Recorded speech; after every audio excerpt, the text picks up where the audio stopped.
Hi everyone, Janie here, and if you like using embossing folders, today I'm going to show you how to add just a pop of color to your embossed papers while I make a couple of cards. And yes, papers embossed with embossing folders always look beautiful just the way they are.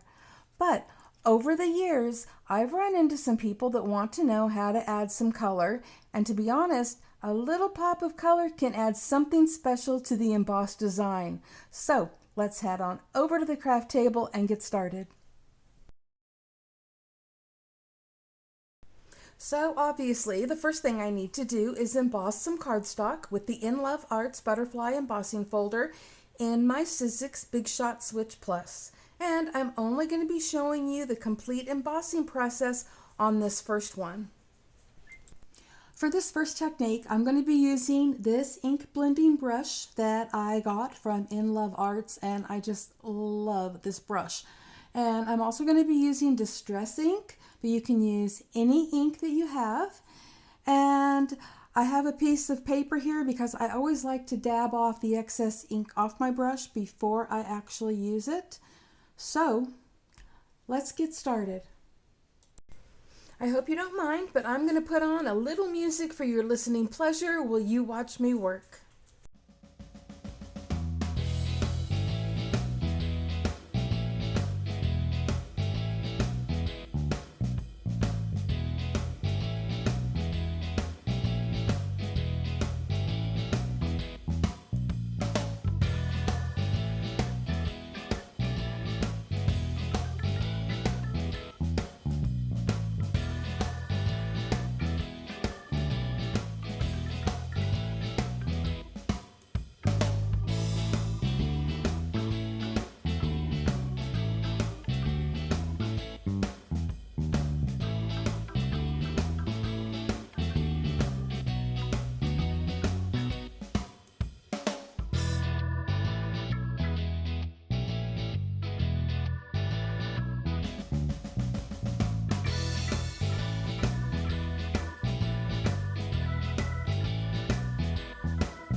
Well, to be honest, this is a little difficult for me to do on camera because I can't have my head directly over it. And if I did, all you would see would be the back of my head. So I did get the green right up there where I didn't want it. And I have gone back over it and tried to camouflage it a little bit so it's not as obvious. And then also, well, off camera, I added some green to the leaves up here. But that's all I wanted to do, just add a pop of color. I didn't want to color the entire thing. Basically creating kind of like focal points on here. If you did want to color the entire thing, I would suggest using a colored pencil, which is another technique and not a technique that I'm sharing today. But this is the inking technique that I wanted to show you. And now let's go make this into a card. Okay, this is not a card making tutorial, but I briefly want to show you how I'm making this card. So this was a 5x7 card base, and I've had it for years in my stash, and I decided I wanted this to be a 5x6 3/4. Long explanation I'm not going to get into, but I cut off the top part there. So now let me show you the rest of it because, well, this is how I am. I like to not waste anything. So by using one piece of the foil cardstock, which is in rose gold, I cut out the center right here that I'm going to be using. And then I cut out a white piece to go on top of that. So the next size down, cut out the center of that because that is where this piece came from that I embossed. Then this is going to go on top of that, and I have not yet done it, but I am going to be cutting the center out of that. And then there will be this layer that I also cut the center out of, and then that's going to be going on top. And I'll come back when I have it all put together. Like I said, this isn't a card making tutorial, but I thought I would share this card making tip with you because it is a great way to not waste your expensive papers and cardstocks. But feel free to skip ahead about 5 minutes if you're not interested in this part.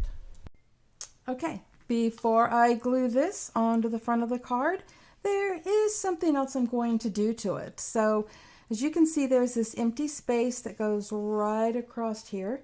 And I thought that might be the perfect place to put a strip across there like that. Now, I also wanted to show you that my original plan was to use a paper from the Summer Bloom paper pack that I just shared with you in my sneak peek. And then I realized, oh, everything is roses, and I just didn't think roses went with this. Now, afterthought, now that I've come all this way, I could have used green. Green would have looked so pretty. I should have used that one right there. Too late now.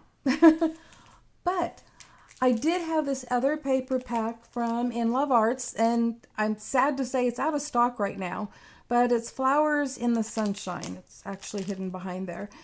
And I saw this and I thought, you know, I think this will look really good with that. And I kind of wanted to go with the same color scheme. And then I realized that in this paper pack right there was the paper that I ended up using. And I chose this because, as you can see, it has little dots. Besides the big dots, it has a lot of little dots in it.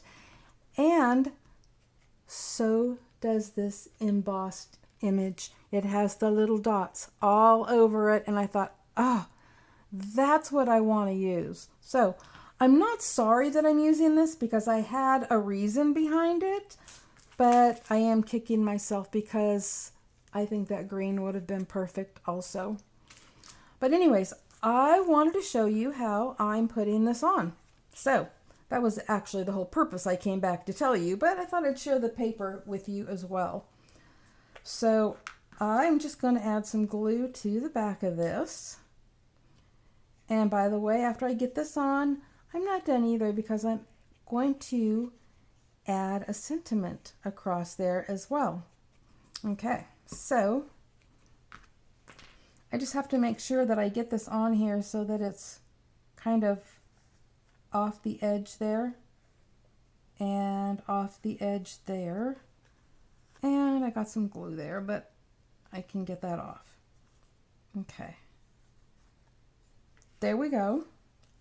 Okay, so next I'm going to trim off the excess. I am going to wait until the glue dries. So give me a minute because I don't want my scissors to get all gunky. And then I'm going to come back. I'm going to have it on there and you get to see the almost finished card. Okay. There it is. And I'm quite happy with it. I will add some finishing touches to it, including I'm going to use one of these dies. So they have beautiful, fierce, loved, brave, strong, and passionate. And I decided to use beautiful. And I also wanted to show you how easily they just break apart. So you don't have to leave them all together. They come right apart. All of these little pieces, they just come right off. Just like that. So I'm going to run over to my die cutting machine. I'm going to die cut that, put it on here, add a couple finishing touches, and I'll show you the finished card and then we'll move on to the next technique. And here is the finished card with the word beautiful. I love that die cut. Let me see if I can get it where you can see it really good. I love it. I think it is just so elegant the way that it's done with the little swirls that come off the ends. And then I punched out some butterflies from that same rose gold foil cardstock. And this embossed design already has butterflies on it. And so what I did was I placed these two butterflies right over the top of the embossed ones. And then I just added that one up there to the empty space. And that finishes this card. And that first technique.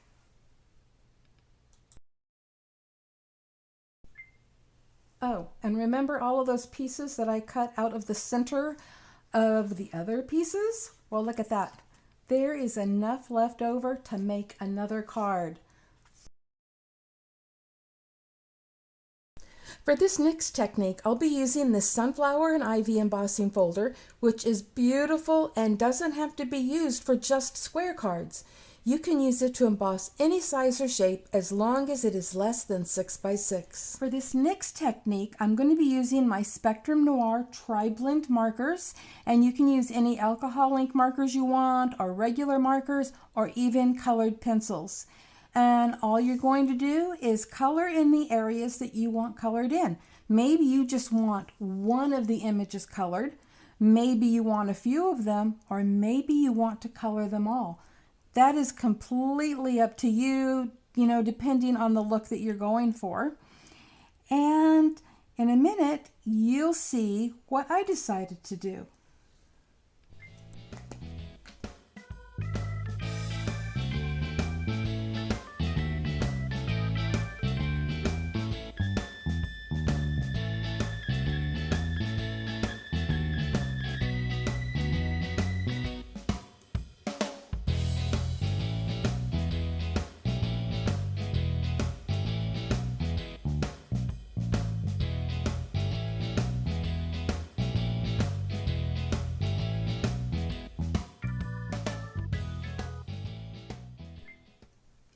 So I only colored the flowers, but the same technique, you could color everything. I could have used the green and went over all of the leaves and the swirls and just colored it all. So that's kind of the fun thing with these techniques, is you can choose one thing for a pop of color to be the focal point, or you could color several things, or you can color it all.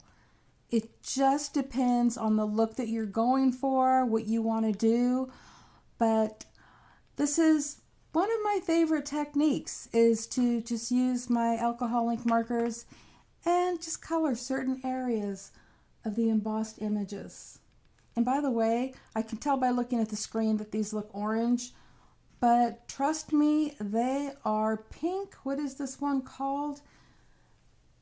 Pale pink shades. So these are pink. And now I'll go make a card with this. This is what my card looked like until I decided that I wanted to give it more dimension by filling in the flower petals with Nuvo crystal drops in Morning Dew, which dries clear, and I added some pretty green rhinestones to the center of the flowers.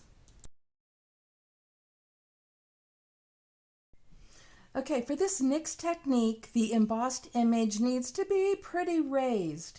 And I had planned on showing you with this embossing folder, but I discovered that it wasn't raised quite enough. So I have some marks on here. This one especially, I was pressing too hard. But we're going to give it a try on this one.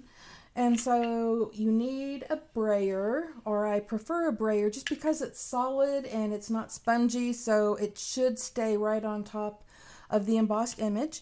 And you can use any ink that you want. So let's give this a try and see how it works on this. So I'm just going to roll some ink on here, and then I'm going to tell you that you need to do this very lightly, like you don't want to push. And the ink I'm using, I can see it, but I have a feeling that it may be too light, and I may have to go grab a different ink to finish doing this. But we'll see, because I like this color, and I like the way that it's turning out on here. So let me show you really quick, see if you can see that. Yeah, it's showing up good. I was worried that it wouldn't because it is pretty light. I had a different color green that I had wanted to use, but I was worried that it would almost look black, so I didn't. But what I'm doing is, I'm not really pushing when I'm rolling, because if you push, you flatten out the raised embossed areas a little bit, and you take more of a chance of getting the ink on the parts of the paper that you don't want it on. And you also don't have to have it completely covered if you don't want to, because I'm actually liking the way that mine looks right now. And so I may just stop with what I have. So just let me roll it over a few of these. Now, some of the areas I think are more raised than others on this particular one. And so some areas are getting it better than others. But there you go. And I really like this technique, and I really think it would have looked great on the hearts if the hearts were just a little bit more raised than they are. So there you go. And I will be back in a minute to show you the cards that I made. This is what my cards started out to look like, but then I decided to add some butterflies, and I also wish that I had inked around the edges, but I didn't think about that until I'd already glued that piece on, so I ended up using one of my Spectrum Noir tri-blend markers around the edges, and I think it turned out okay. Well, I hope you found these techniques helpful, or at least interesting, and they're just a few ways to add color to your embossed papers. There are a lot of things you can use, but if you're interested in any of the things that I used in this video, I will have links below in the description box, as well as a 25% off discount code to In Love Arts should you decide to shop there. Thank you all so much for stopping by, and happy crafting, everyone. Bye-bye.